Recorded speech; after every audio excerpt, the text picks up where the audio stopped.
தங்கம் வாங்க east Lakshmi jewellers. வணக்கம், இது ஐபிசி தமிழின் இன்றைய முக்கிய செய்திகள். முதலில் தலைப்புச் செய்திகள்.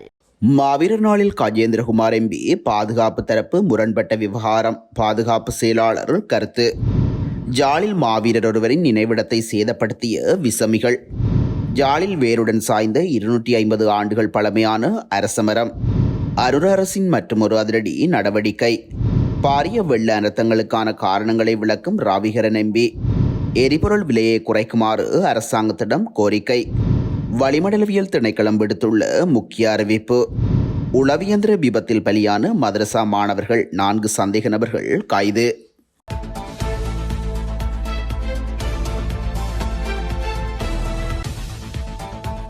தொடர்பான விரிவான செய்திகள். உயிரிழந்தவரை நினைவுகூர செய்யப்படவில்லை என்றும் மாவீரர் தின நிகழ்வுகளில் பாதுகாப்பு தரப்பினரால் ஏற்பட்ட இடையூறு தொடர்பாக நான் அறியவில்லை என பாதுகாப்பு செயலாளர் சம்பத் துயகொந்த தெரிவித்துள்ளார். அத்துடன் தேசிய மக்கள் சக்தியின் ஆட்சி காலம் நிறைவடைய முன் யாழ்ப்பாணத்தில் பாதுகாப்பு படைகளின் வசமுள்ள காணிகள் விடுவிக்கப்படும் என பாதுகாப்பு செயலாளர் குறிப்பிட்டுள்ளார். யாழ்ப்பாணத்திற்கு விஜயம் ஒன்றை நேற்று மேற்கொண்டிருந்த அவர் ஊடகவியலாளர்கள் எழுப்பிய கேள்விக்கு பதிலளிக்கையிலேயே மேற்கண்டவாறு குறிப்பிட்டுள்ளார். மாவீரர் தினம் தொடர்பாக முப்படை மற்றும் காவற்படையினரால் இடையூறுகள் விளைவிக்கப்பட்டதாக எழுப்பப்பட்ட கேள்விக்கு யுத்தத்தில் உயிரிழந்தவர்களை நினைவு கூறுவதற்கு எந்தவிதமான தடைகளையும் விதிக்கவில்லை. இதனை எமது அரசாங்கம் ஒரு கொள்கையாக பிரகடனப்படுத்தியுள்ளது. இவ்வாறான நிலையில் சட்டத்திற்குட்படாது சட்டவிரோதமான முறையில் நினைவேந்தல் முன்னெடுக்கப்படுமாயின் அது தொடர்பில் நடவடிக்கை எடுக்கப்படும். நாடாளுமன்ற உறுப்பினர் கஜேந்திரகுமார் பொன்னம்பலம் வீதியால் சென்றபொழுது காவல்துறையினர் தடுத்த விடயம் தொடர்பில் நான் அறிந்திருக்கவில்லை என்றும் அவர் குறிப்பிட்டுள்ளார்.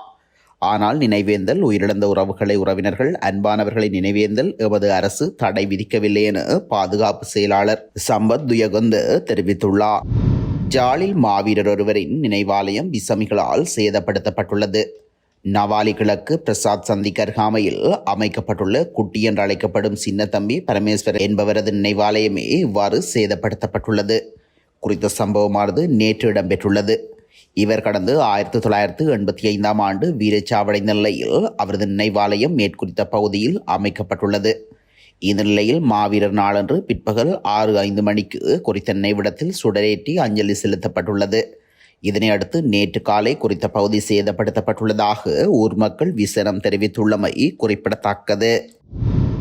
ஜாலில் 250 ஆண்டுகள் பழமையான அரசமரம் ஒன்று வேருடன் சாய்ந்து வீழ்ந்துள்ளது. குறித்த சம்பவம் நேற்று இடம்பெற்றுள்ளது.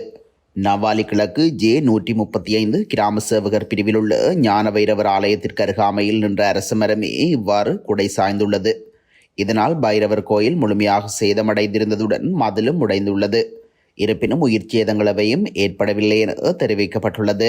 குறித்த மரத்தினை வெட்டி அகற்றும் நடவடிக்கைகளில் ஊர் மக்கள் ஈடுபட்டு வருகின்றமையும் குறிப்பிடத்தக்கது. தற்போது நாடாளுமன்ற உறுப்பினர்கள் மற்றும் அமைச்சர்களின் ஓய்வூதியம் மற்றும் தீர்வை வரியில்லா வாகன அனுமதி பத்திரத்தை ரத்து செய்வது தொடர்பில் அரசாங்கத்தின் கவனம் செலுத்தப்பட்டுள்ளது. அத்துடன் தற்போது அமைச்சர்களுக்கு சொந்தமான 150 சொகுசு வாகனங்களை விற்பனை செய்வதற்கு அமைச்சரவை அங்கீகாரம் பெற்றுக்கொள்வதற்கு நடவடிக்கை எடுத்து வருவதாக அரசாங்க தகவல்கள் தெரிவிக்கின்றன.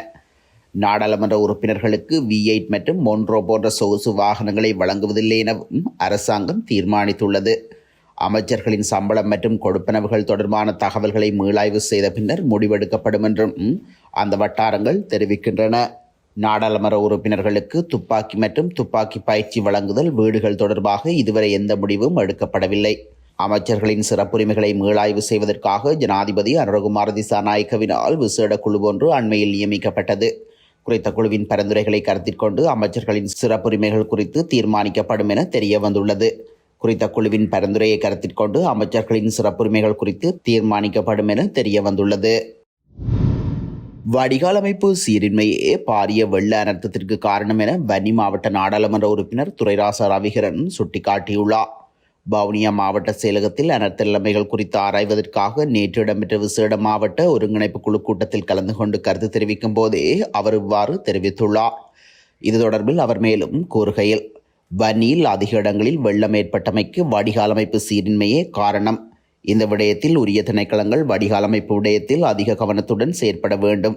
வெள்ள அனர்த்தத்தினால் பாதிக்கப்பட்ட மக்களுக்கு சமைத்த உணவு வழங்குவதோடு நிவாரணங்கள் வழங்குவதற்கும் நடவடிக்கை எடுக்க வேண்டும் என வலியுறுத்தியுள்ளார். எரிபொருள் விலையை குறைக்குமாறு ஐக்கிய மக்கள் சக்தி கோரிக்கை விடுத்துள்ளது.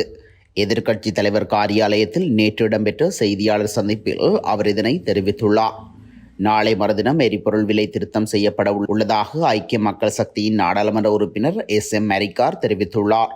எதிர்வரும் எரிபொருள் விலை திருத்தத்தின் போது எரிபொருளின் விலையை 50 ரூபாவினால் குறைக்க வேண்டும் என அவர் கோரியுள்ளார். அத்துடன் தேசிய மக்கள் சக்தி எரிபொருள் விலை குறைப்பு குறித்து தேர்தல் மேடைகளில் செய்த பிரச்சாரம் மெய்ப்பிக்கப்பட வேண்டும் என அவர் வலியுறுத்தியுள்ளார். மக்களை பற்றி பேசுவதற்காகவே தம்மை மக்கள் நாடாளுமன்றத்திற்கு தெரிவு செய்துள்ளதாகவும் அவர் தெரிவித்துள்ளார். தென்கிழக்கு வங்காள விரிகுடா பகுதியில் ஏற்பட்ட ஆழ்ந்த காற்றழுத்த தாளமுக்கம் காரணமாக நிலவும் சீரற்ற காலநிலை இன்று முதல் படிப்படியாக குறைவடையும் என வளிமண்டலவியல் திணைக்களம் எதிர்வு கூறியுள்ளது. வளிமண்டலவியல் திணைக்களம் வெளியிட்டுள்ள அறிக்கையில் இது தெரிவிக்கப்பட்டுள்ளது.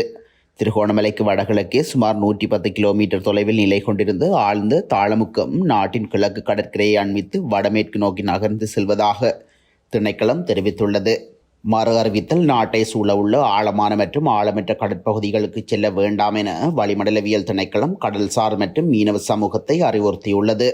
இதேவேளை வடக்கு மாகாணத்தின் சில பகுதிகளில் 100 மில்லிமீட்டருக்கும் அதிகளவான பலத்த மழை பெய்யக்கூடும் என வளிமண்டலவியல் திணைக்களம் தெரிவித்துள்ளது.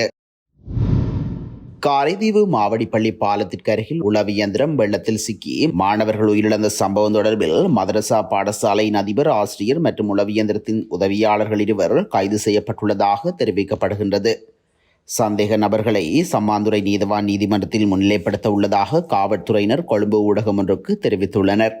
26ஆம் தேதி பாடசாலை முடிந்து வீடுகளுக்கு செல்ல பேருந்து இல்லாதால் சம்பந்தப்பட்ட மாணவர்களை உளவியந்திரத்தில் செல்லுமாறு பாடசாலையின் அதிபர்தான் பணம் கொடுத்துள்ளதாக தெரிவிக்கப்படுகின்றது.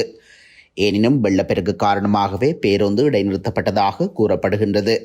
இவ்வாறானதொரு பின்னணியில் பணத்திற்காக பயணிகளை ஏற்றிச் செல்லும் உளவியந்திரத்தில் மாணவர்கள் அவர்களது வீடுகளுக்கு அழைத்துச் செல்லுமாறு அதிபர் தெரிவித்துள்ளதாக காவல்துறை விசாரணைகளில் தெரிய வந்துள்ளது.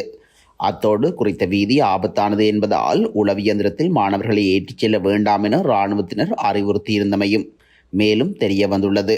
இந்த நிலையில் 11 மாணவர்களுடன் சென்ற உளவியந்திரம் வெள்ளத்தில் சிக்கி கவிழ்ந்து விபத்துக்குள்ளானதில் 5 மாணவர்கள் மற்றும் இயந்திரத்தின் சாரதியும் உதவியாளரும் சடலமாக மீட்கப்பட்டுள்ளமையும் குறிப்பிடத்தக்கது.